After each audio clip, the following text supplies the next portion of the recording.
என்ன மாப்பிள்ள ஆளே பார்க்க முடியல? கண்ணுல புறகர விழுந்திருக்கேன். ஆஸ்பத்திரி போயிட்டு வந்துருமா? ஆளே காணமேனு கேட்டேன். தடவை பாரு. ஏய் 3 நாள் ஆளை காணாம எங்கடா போயிருந்த? அதுவா, கோயம்புத்தூர்ல ஒரு பொண்ணை போட்டு 3 பேர் சீரழிச்சாங்க இல்ல, அதுக்கு எல்லாருமே இந்த தூக்கு தண்டனை கொடுக்க சொல்லி போராட்டம் நடத்துனாங்க. அந்த போராட்டத்துல நானும் கலந்துட்டு வரேன். நான் என்ன நினைக்கிறேன் மாப்பிள்ள, அந்த நேரத்துல அந்த இடத்துக்கு தனியா அவங்க ஏன் போனாங்க? அப்படி போனா இப்படித்தானே நடக்கும்.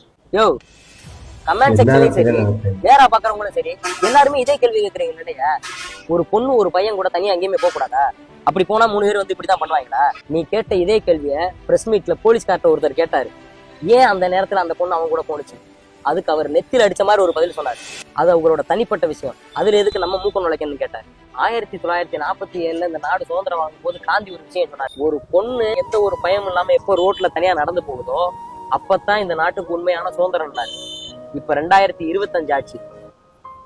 அந்த பொண்ணு அந்த பையனும் பாதுகாப்பு இல்லாம அந்த இடத்துக்கு போனது தப்புதான். சரி, ஆனா அங்க அவங்க அப்படி தனியா போனா 3 பேர் வந்து இப்படித்தான் பண்ணுவாங்கன்னு சொல்றிய பாரு, அதுதான் மிகப்பெரிய தப்பு.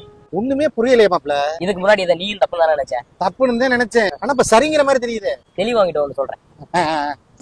டெய்லி நைட்டு அந்த பூக்கடை மல்லியா பின்னாடி போறீங்க இல்லை? ஆமா, அது எப்படி உனக்கு தெரியும்? அதை விடுங்க, அது சரியா தப்பானு உங்க வீட்டுக்கார மாட்டேன், நான் போய் கேட்டு வந்துடுறேன்.